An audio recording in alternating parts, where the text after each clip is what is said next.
मैं कोई इतना बड़ा जानकार तो नहीं हूँ, फिर भी लेकिन अपने विचार में आप सभी के समक्ष रखूंगा। आज हम यहाँ पर महर्षि दयानंद की 200वीं जयंती के उपलक्ष्य में उपस्थित हुए हैं। लेकिन महर्षि दयानंद थे कौन?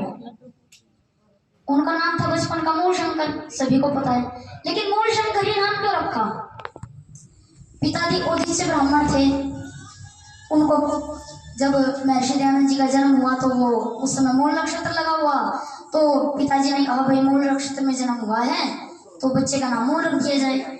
लेकिन फिर पिताजी को लगा कि कुछ अधूरा अधूरा है। पिताजी शिव के अनन्य भक्त थे। शिव जी का एक दूसरा नाम प्रियव्रत शब्द में देखा जाए तो शंकर भी है।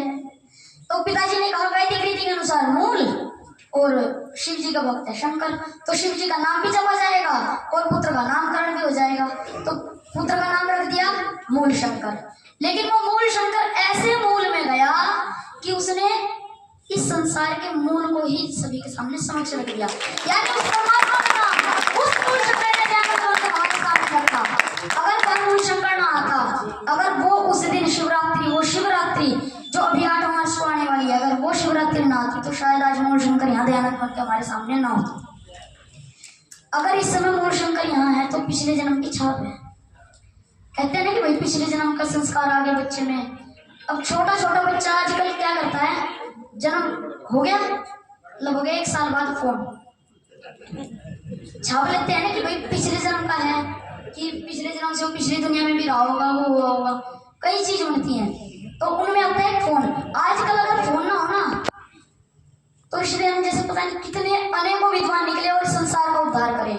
अगर फोन से अगर हम अपने संतानों को, अपने भाइयों को, अपने बहनों को दूर रखें तो पता नहीं कितना उद्धार हो जाए। लेकिन क्या करें, अगर बच्चों को कंट्रोल में रखना है तो मोबाइल को देना पड़ता है। अब माता पिता को भी क्या करें कि काम करना है तो मोबाइल को देना पड़ेगा। अगर काम करना है तो छोटे बच्चे को मोबाइल तो देना ही पड़ेगा। जब जाके वो बैठेगा, टीवी चला दो, टीवी में अपना मन मर्जी का चला नहीं सकता। फोन दे दो, फोन में यूट्यूब खोल लिया, कार्टून चल गया, डोरेमोन चल गया, भीम चल गया, और भी अनेकों हैं वो चल गए। अब कोई ज्ञान की शिक्षा ले तो उसका तो देखो कहते हैं पिछले जन्म के संस्कार है। तो मूल शंकर में भी वही पिछले जन्म के संस्कार थे। शिवरात्रि आई, पिताजी ने कह दिया कि व्रत रखना है। मूल शंकर जब भी मना करेंगे कि मैं नहीं रखूंगा, ना घर में किसी की सहमति थी कि व्रत रखे भाई, ये छोटा था तो पिताजी की जिद थी, व्रत रखा गया। पिताजी ने कहा कि रात को अगर शिव जी की उपासना करी तो शिव जी अपना दर्शन देंगे। मूल शंकर को हो गया कि शिव जी के दर्शन हो गए। अब तो ठंडे पानी का लोटा हाथ में लेके नींद आई, छींटी मारी, नींद आई, छींटी मारी। रात लगभग 3रे पहर का लगभग सभी ने कीर्तन करके सभी सो गए थे, लेकिन वो अकेला मूल शंकर उस शिव के दर्शन में जगा हुआ था। अब मौके का फायदा उठाया, चुई बिल से बाहर निकल के चढ़ गए शिवलिंग। चढ़ावा था वो खा लिया, मल किया वो त्याग लिया। ये सारा दृश्य मूल शंकर ने देख लिया। मूल शंकर ने पंडित जी को उठाया, पंडित जी उठिए, ये देखिए चूहे चढ़े हुए हैं शिवलिंग पर, अब क्या होगा? शिव जी तो अपनी रक्षा नहीं कर रहे। तो पंडित जी ने कहा कि असली शिव तो कैलाश पर रहता है। मूल शंकर जी को संतुष्टि नहीं, उन्होंने पिताजी को उठाया। पिताजी क्या है वही शिव है जिसके बारे में आप मुझे बताते थे?